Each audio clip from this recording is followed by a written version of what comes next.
মাগুরায়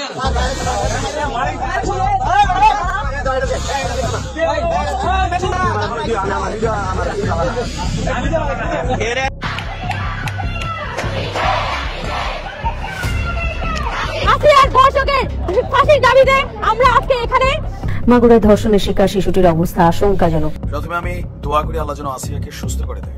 তারপর তার নুনুর মাথায় 2 থেকে 3 কেজির একটা ইট বাইধা দিতে হবে, হাত বাইধা দিতে হবে, পা বাইধা দিতে হবে। চিল কাউয়া ঠোকরে ঠোকরে তারে খাবে। সারা বাংলাদেশের ক্যামেরা লাইভ দেখাবে যে একজন ধর্ষকের পরিণতি এদেশের মানুষ কিভাবে করে, অথবা ইসলামের আইন অনুযায়ী। আসসালামু আলাইকুম রহমতুল্লাহ। দর্শক, আরেকটি গুরুত্বপূর্ণ নিউজ এপিসোডে আপনাদেরকে স্বাগত জানাচ্ছি। দর্শক, আপনারা এই মুহূর্তে আমাদের স্ক্রিনের পর্দায় যাকে দেখতে পাচ্ছেন তিনি হচ্ছেন সেই নরপশু যে কিনা মাগুরার 8 বছরের শিশু আসিয়াকে নির্মমভাবে অমানবিক নির্যাতন চালিয়েছে। এলাকাবাসী তাকে ধরে চুল কেটে জুতার মালা গলায় দিয়ে পুলিশে দিয়েছে। এখন প্রশ্ন শুধু এটুকুই, শাস্তি কি তার জন্য পরিপূর্ণ হবে? এখনো মৃত্যুর সাথে হাসপাতালে পাঞ্জা লড়ছে ছোট্ট 8 বছরের সেই শিশুটি। এর কঠিন থেকে কঠিনতম শাস্তি হওয়া উচিত। তবে আমরা আপনাদের কাছে জানতে চাই এর সর্বোচ্চ শাস্তি কি হওয়া উচিত বলে আপনি মনে করেন। অবশ্যই কমেন্ট করে জানাতে ভুলবেন না। তো দর্শক, চলুন এবার আমরা সম্পূর্ণ বিস্তারিত দেখে আসি টিভি স্ক্রিনের পর্দা থেকে।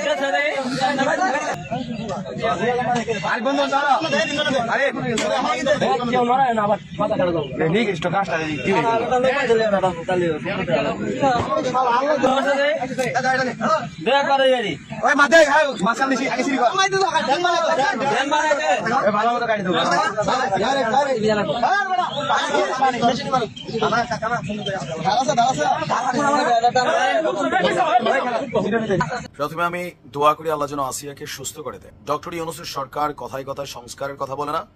আসেন একটা সংস্কার দিয়া আপনার এই সংস্কারের যাত্রা শুরু করেন।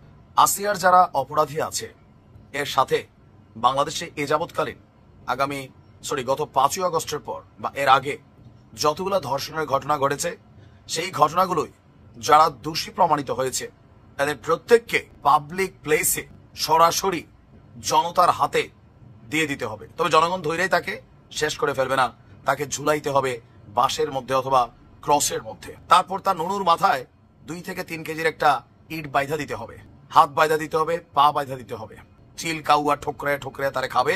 সারা বাংলাদেশের ক্যামেরা লাইভ দেখাবে যে একজন ধর্ষকের পরিণতি এদেশের মানুষ কিভাবে করে, অথবা ইসলামের আইন অনুযায়ী কোমর পর্যন্ত গাইরা জনগণের হাতে ছেড়ে দিতে হবে ছোট ছোট পাথরের টুকরি দিয়ে।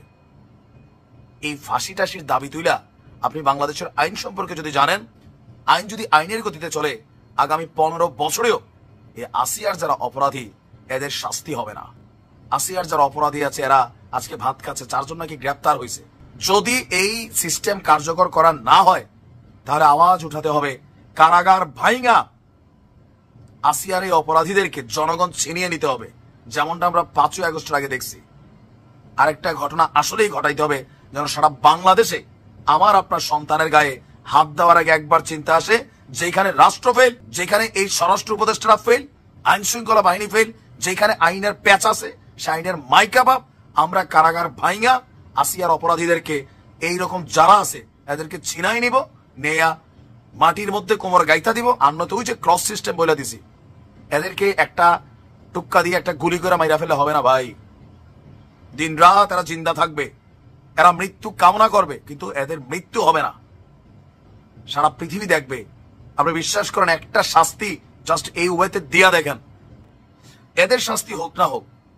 এই যে অথর্ব একজন উপদেষ্টা আছে জাহাঙ্গীর, পাশার নিচে ফেভিকল লাগাইয়া এই যে স্বরাষ্ট্র উপদেষ্টার চেয়ারটার মধ্যে বসছে, এত পরিমাণ আঠা লাগছে এখান থেকে উঠতেই চায় না। গতকালকে রাত থেকে ঢাবি সহ সারা বাংলাদেশ যেখানে উত্তাল, সেখানে এই জাহাঙ্গীর সে বাসার মধ্যে আছে কিনা আমার সন্দেহ লাগছে। 100% শিওর এই উপদেষ্টা বাসা ছেড়ে পালিয়েছে, নয়তো কোথায় এই জাহাঙ্গীর? আপনারা আগামী দিনকে দেখাবেন যে কিভাবে রাষ্ট্র চলবে। এই 6 মাসের উপদেষ্টা পদ থেকে পাশা উঠে না, পদত্যাগের চিন্তা আসে না, তাহলে এই সংস্কার যেই সরকার করবে এদের মাধ্যমে আগামী দিনে কি এক্সাম্পল ক্রিয়েট হবে? মাগুরায় ধর্ষণের শিকার শিশুটির অবস্থা আশঙ্কাজনক। তাকে ঢাকা মেডিকেল কলেজ হাসপাতাল থেকে ঢাকা সিএমএইচে স্থানান্তর করা হয়েছে। মাগুরায় বোনের বাড়িতে বেড়াতে গিয়ে ধর্ষণের শিকার 8 বছর বয়সী শিশুটিকে শুক্রবার রাতে নেওয়া হয় লাইফ সাপোর্টে। চিকিৎসকরা জানিয়েছেন ইনফেকশনের কারণে জ্বর রয়েছে। সব মিলিয়ে শিশুটির অবস্থা আশঙ্কাজনক। বাচ্চাদের অবস্থা ক্রিটিক্যাল। গতকাল রাত 9টায় তাকে ভেন্টিলেটরে রাখা হয়েছে। ধর্ষণের শিকার শিশুটিকে দেখতে হাসপাতালে যান সমাজ কল্যাণ এবং মহিলা ও শিশু বিষয়ক উপদেষ্টা।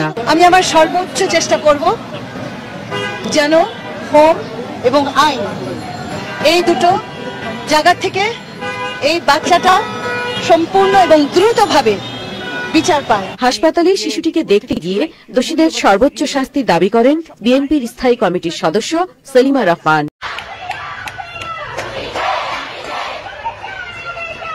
আসিয়ার ধর্ষকের ফাঁসির দাবিতে আমরা আজকে এখানে অবস্থান করেছিলাম। আজকে এই প্রোগ্রাম শেষে এই রাজু ভাস্কর্য থেকে ঢাকা বিশ্ববিদ্যালয়ের শিক্ষার্থীদের পক্ষ থেকে আমরা ধর্ষণ বিরোধী মঞ্চ ঘোষণা করলাম। আগামীকালকে সন্ধ্যা 7:30টায় আসিয়ার ধর্ষকের ফাঁসির দাবিতে এবং বিশেষ ট্রাইব্যুনাল গঠন করে প্রত্যেকটা ধর্ষণের বিচারের দাবিতে আমরা পুনরায় মশাল মিছিল করব এই রাজু ভাস্কর্য থেকে।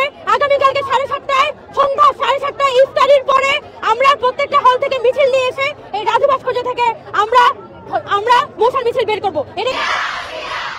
আসলে আমাদের আজকে যে বেরিয়ে আসা সেটি আমরা আসলে আসতে চাই নাই, কারণ এই যে নতুন বাংলাদেশ সেখানে আমরা আশা করেছিলাম যে আমাদের যে দাবি দাবা আছে, আমাদের যে নিরাপত্তা আছে, মেয়েদের ন্যূনতম নিরাপত্তা, সেটি রাষ্ট্র নিশ্চিত করতে পারবে, কিন্তু সেই রাষ্ট্র এতে পারে নাই, সে রাষ্ট্র সেটি করতে ব্যর্থ হয়েছে। আমরা দেখছি প্রতিদিন কি পরিমাণ ধর্ষণের ঘটনা ঘটছে এবং আমরা দেখেছি আসিয়ার মতো আমরা কালকে রাতেও দেখেছি 4 বছরের একটি বাচ্চা, তাকে ধর্ষণ করা হয়েছে।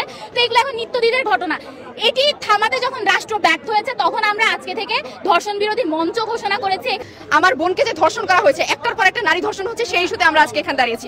আজকে আমরা যেই বিষয়টা নিয়ে দাঁড়িয়েছি তা হলো আমাদের বাংলাদেশে এখনো পর্যন্ত প্রাপ্ত তথ্য মতে গত 5 বছরে 27,000-এরও বেশি ধর্ষণ হয়েছে। এতগুলো ধর্ষণের মধ্যে তনু থেকে শুরু করে আসিয়া পর্যন্ত কয়টা ধর্ষণের বিচার আমরা দেখতে পেরেছি?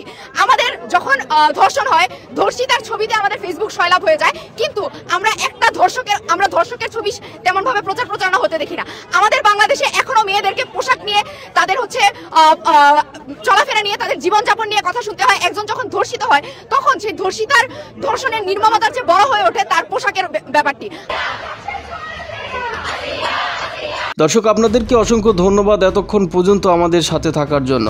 আপনারা দেখছিলেন এই মুহূর্তে আমাদের হাতে থাকা আজকের দিনের সবচাইতে বাংলাদেশের আলোচিত, সমালোচিত এবং সর্বশেষ আপডেট সংবাদগুলো। প্রিয় দর্শক বন্ধুরা, আপনারা দেখলেন যে কিভাবে অমানবিক নির্যাতন চালিয়েছে ছোট্ট শিশু আসিয়ার উপর দিয়ে। একটি জ্ঞানসম্পন্ন মানুষ কিভাবে এমন অমানবিক নির্যাতন, নিপীড়ন, ধর্ষণ চালাতে পারে ছোট্ট মাত্র শিশুটির উপর দিয়ে। তো দর্শক, আপনারা অবশ্যই জানিয়ে দিবেন এর শাস্তি কঠিন থেকে কঠিন কি হওয়া উচিত বলে আপনি মনে করেন, এবং আপনার সন্তানের উপর দিয়ে যদি এরকম অমানবিক নির্যাতন চালানো হতো তাহলে আপনি কি করতেন? অবশ্যই কমেন্ট করে আপনার মতামত জানিয়ে দিবেন।